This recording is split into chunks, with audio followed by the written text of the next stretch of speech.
तो बच्चों आज हम लोग शुरू करेंगे number the noun number part 1। हमने हिंदी में पढ़ा था एक वचन, द्विवचन, बहुवचन। ठीक उसी टाइप से हमारा इंग्लिश में दो ही वचन होते हैं, singular number and plural number.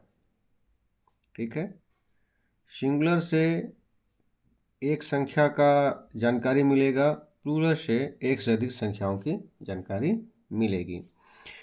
अब हम लोग एक एक करके रूल को पढ़ेंगे कि सिंगुलर से प्लूरल कैसे बनाए जाते हैं। ठीक है, तो उसमें रूल नंबर 1 है proper noun, material noun and abstract noun always in singular. बोले तो जो प्रॉपर नाउन है, मटेरियल नाउन है, एब्स्ट्रैक्ट नाउन है, ये हमेशा सिंगुलर होता है। इनका यूज में हम हमेशा एक वचन लेके चलेंगे। Example proper noun, Sweden is a country in Europe.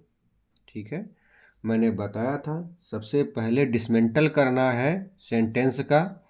इसमें हमें कितने नाउन्स मिलेंगे, नाउन्स देखते हैं हम इसमें। स्वीडन, कंट्री, यूरोप, ये नाउन है। अब इस नाउन को हम क्या करेंगे, अलग अलग कर देंगे। स्वीडन क्या हो गया, प्रॉपर नाउन, इसलिए इज लग गया, क्योंकि हमको पता है प्रॉपर नाउन हमेशा सिंगुलर होता है। ठीक है, अभी इसी स्वीडन को हम देखेंगे प्लूरल के रूप में कि कैसे यूज होता है। Many Swedens can be content in India. अब मेनी स्वीडेंस जो आ गया, ये क्या हो गया, common noun. Common noun singular भी हो सकता है, प्लूरल भी हो सकता है, लेकिन इन जनरल हम प्लूरल लेके चलेंगे। अब नेक्स्ट है मटेरियल नाउन। मटेरियल नाउन हमेशा याद रखना बच्चों, जहाँ पे मटेरियल नाउन आ गया वो सिंगुलर होगा। Example number 2, sugar is sweet. इसको भी डिसमेंटल कर दीजिए, आप तोड़ मरोड़ दीजिए। इस सेंटेंस में कितने नाउन हैं और नाउन के कौन कौन से प्रकार हैं। अब शुगर देखिए, ये नाउन है, बट किसके अंतर्गत आ रहा है, ये मटेरियल नाउन के अंतर्गत आ रहा है। ठीक है, स्वीट भी नाउन है, मीठा। ठीक है, तो इसको हम एब्स्ट्रैक्ट नाउन में ले लेंगे। तो हमने बताया आपको कि मटेरियल नाउन हमेशा सिंगुलर होता है, लेकिन अभी इसी शुगर को हम लोग कॉमन नाउन के रूप में देखेंगे। Different kinds of sugars are produced all over the world. ठीक है, अब डिफरेंट काइंड्स ऑफ शुगर्स क्या हो गए, हमारा कॉमन नाउन। ओके, अभी इस तरीके से हम एब्स्ट्रैक्ट नाउन को भी देखेंगे। अब हम लोग एब्स्ट्रैक्ट नाउन को देखेंगे, क्या होगा।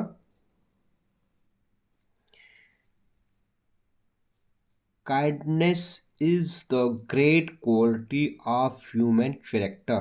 ठीक, मानवता, मानवीय या दयालुता मानवीय चरित्र की सबसे बड़ी क्वालिटी है। काइंडनेस क्या है, हमारा एब्स्ट्रैक्ट नाउन है, इसलिए इज का यूज हो गया। He did many kindness. ठीक है, उसने बहुत सारे दयालुता के काम किए, तो ये क्या हो गया, कॉमन नाउन। ठीक, ओके। तो बच्चों मोटा मोटी जो ध्यान देने वाली बात है वो ये है कि प्रॉपर नाउन, एब्स्ट्रैक्ट नाउन और दूसरा नाउन जो हमने बताया वो ध्यान में लाइए आप लोग, नहीं बताऊंगा मैं। वो सारे बता देता हूँ। मटेरियल नाउन, ठीक है। Common noun, material, sorry common noun नहीं, प्रॉपर नाउन, मटेरियल नाउन और एब्स्ट्रैक्ट नाउन, ये सारे के सारे एक वचन यानी सिंगुलर होंगे, ठीक है। अब क्या है, नोट देखेंगे हम लोग। इंग्लिश में बहुत सारे रूल्स ऐसे ही चलते हैं, उनको धीरे धीरे जानना रहता है, ठीक। Proper noun in the plural sense when many people or place of the same name are mentioned collectively। Proper noun को हम प्लूरल नंबर्स के रूप में भी पकड़ सकते हैं जब वो कलेक्टिवली मेंशन किए जाएं। जैसे the two Sahnis are very clever. अब साहनीज इसमें देखिए क्या है,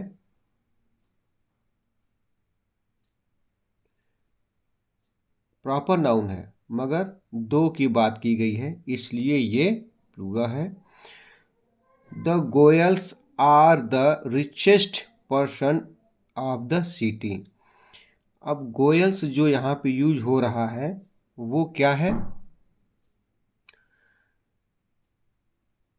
प्रॉपर नाउन है, बट ये यहाँ पे यूज हुआ है गोयल्स आर, मतलब जितने भी गोयल हैं वो सारे के सारे सिटी में बहुत अमीर हैं। लास्ट वन है the there are two Aurangabad in India. अब औरंगाबाद हमको पता है कि प्लेस का नाम है, बट ये दो हैं, एक तो महाराष्ट्र में है एक बिहार में है, ये दो हैं तो इसलिए there are two Aurangabad in India, ठीक। एक रूल हो गया खत्म। अब इसमें ध्यान क्या देना है कि नाउन जो प्रॉपर हो, मटेरियल हो और एब्स्ट्रैक्ट हो वो सिंगुलर रहता है। प्लूरल की कंडीशंस और केसेस अलग अलग होते हैं, उनमें से कुछ डिस्कस किए गए हैं, उसको ध्यान रखेंगे। अब हम लोग वर्ब्स इन सेंटेंस, ठीक है, वर्ब्स इन सेंटेंस, हम लोग सेंटेंस के एलिमेंट को पढ़ रहे थे जिसमें से हम लोग सब्जेक्ट, ऑब्जेक्ट, वर्ब और प्रेडिकेट्स में डिवाइड किए थे। तो वर्ब हमारे कई प्रकार के होते हैं जो टेंस के अकॉर्डिंगली यूज किए जाते हैं। पहला वर्ब है first form, second form, third form, fourth form, जिसको हम लोग आईएनजी फॉर्म भी बोलते हैं, ठीक है। वर्ब कितने टाइप के होते हैं थोड़ा सा हम लोग देख लेंगे, जब चैप्टर वर्ब शुरू करेंगे तो उसके बारे में डिटेल में जानकारी लेंगे। अभी हमारे वर्ब को दो पार्ट में मैं डिवाइड कर रहा हूँ केवल समझने के लिए। पहला है हेल्पिंग वर्ब और एक्सिलरी वर्ब, दूसरा होता है मेन वर्ब, ठीक। हेल्पिंग वर्ब और एक्सिलरी वर्ब को हम डिनोट करेंगे ऐसे कि जो सेंटेंस को बनाने में सहायता करते हैं, मेन वर्ब के साथ सब्जेक्ट के हिसाब से यूज होते हैं। Is, are, am, was, were, will, shall, can, may, ठीक है, हैज़, हैव, बहुत तरीके के होते हैं। और मेन वर्ब जो होते हैं जिसको मुख्य क्रिया कहते हैं, जैसे दौड़ना, पकाना, सोना आदि, ठीक है, ओके। मेन वर्ब को हम चार पार्ट में डिवाइड किए हैं, इसको याद करना पड़ेगा क्योंकि इनका अलग अलग यूज अलग अलग टेंस के अकॉर्डिंग होगा। First form, second form, third form, ING form, ठीक है। अब हम लोग यूज करेंगे क्या, कंस्ट्रक्शन ऑफ सेंटेंस। मैंने बताया था कि कोई भी वाक्य हो उसको तोड़ मरोड़ डालिए कि उसमें आपको क्या क्या मिला, और जो मिला उसके हिसाब से उसको वहाँ वहाँ पे फार्मूले के हिसाब से जमा देंगे। हमने क्या बोला था? राम सड़क पर दौड़ रहा है। ठीक। अब राम क्या है? हमारा सब्जेक्ट, तो लिख देंगे हम राम प्लस हेल्पिंग वर्ब क्या है?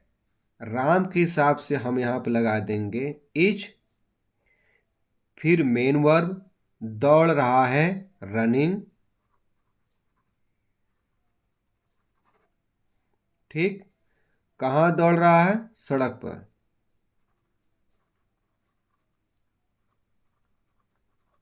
ठीक है, Ram is running on the road.